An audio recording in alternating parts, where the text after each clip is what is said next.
Hi, I'm Karen Katz, author of Unto the Daughters, written as Karen Tintori, and I'm delighted to be here this morning with a fellow Patrick Swazye's fan, Sue Tabashnik, author of Patsy Swazye, Every Day a Chance to Dance. Sue, describe the book for us in one sentence. My book is a celebration of the life of Patsy Swazye, who was an icon and trailblazer in the performing arts world, and that included being the mother and teacher of her beloved son, Patrick Swazye. What books or inspiration did you have to get started writing books? Were there other books that prompted your interest in writing?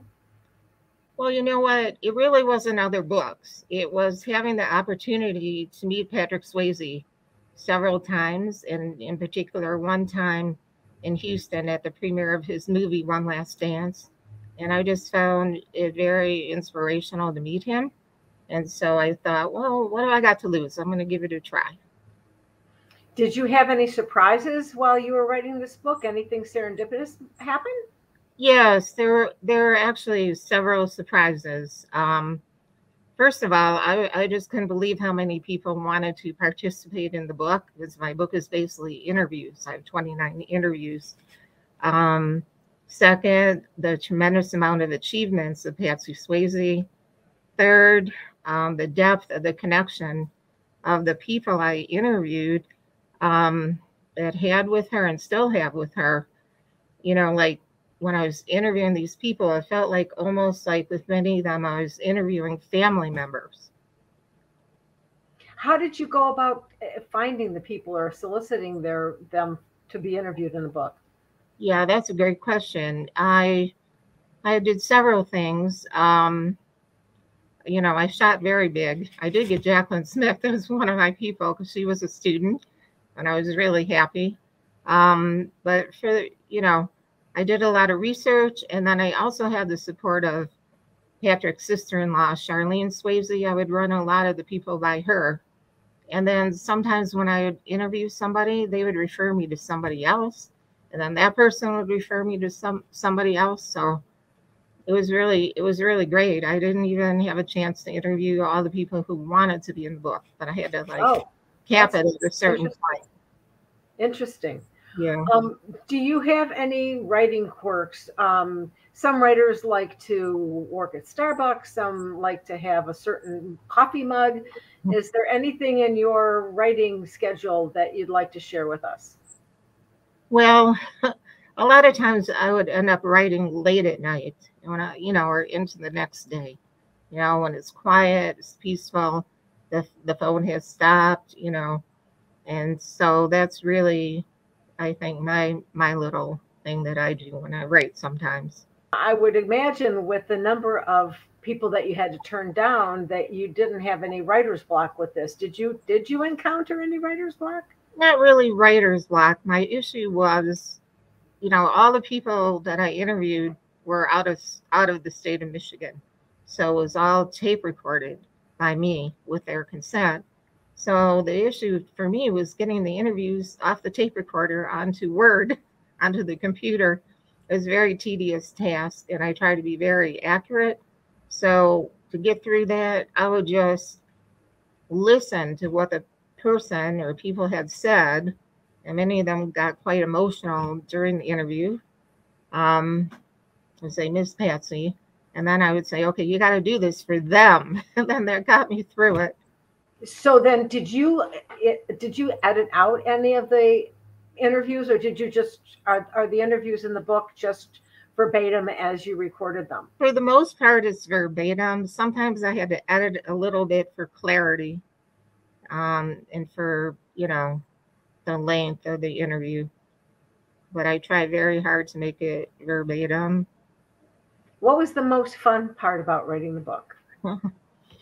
Oh, it was just so amazing, the variety of people I got to interview, anywhere from Patrick's bodyguard to, like I mentioned, Jacqueline Smith, to, people, this one lady, she's still performing with the Houston Ballet. These various people have been on Broadway. So it just somebody had been in Urban Cowboy, the movie. Patsy had one of the movies she did, was a choreographer. So it was just really fun to get a variety of different people involved, and their excitement helped me be excited about the book. How long did it take you to do all of the research, and how long from start to finish for the book? Oh wow. I think I started like Thanksgiving time in 2018, and I published July of this year, 2022. So, it wasn't and this is my fourth book. So, yeah, I'm pretty well connected with a lot of fans of Patrick Swayze and different contacts. So, because throughout the years I've been a big fan. So that was really a fun part too. Sort of like all these different people, but they have like a commonality, being a fan of Patrick and Patsy actually. So yeah, very involved in the fan club because I actually started. I had dabbled in writing earlier, but I actually started writing articles for their quarterly magazine. Like Marco goes, "Can you write an article about when Patrick came to Detroit? All the fans will love it." I said, "Okay." So it really was a great experience. So that was kind of the genesis for you writing all the books. Yeah, and because before that, I was like, I thought, well, I'll write some magazine articles. It didn't go anywhere. Nothing happened. And I had written a little bit in college, not much. But this was, when I actually got to spend, a bit of time with Patrick in Houston. A bunch of us fans together did. It wasn't just like me and him or anything like that, but it was just really inspirational. Like their movie was about having your dreams come true. He was just such a passionate, energetic guy. He got that from a lot of it from his mom, from Patsy. You know, she was like that too. She was amazing. All the stuff she was involved in, what she did.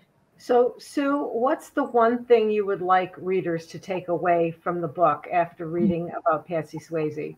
I would say Patsy Swayze, she's like the perfect example of how one person can do so much good in the world. She used her passion and moral compass to teach dance and life lessons to thousands of students, including her beloved son, Patrick. She opened her heart and her teaching to people of all races, economic levels, walks of life. And that was really quite an accomplishment in the 50s and 60s in Houston, Texas. Sue, look very forward to meeting you on November 13th in person at Detroit Jewish Book Fair. Thank you. Thank you so much, Karen.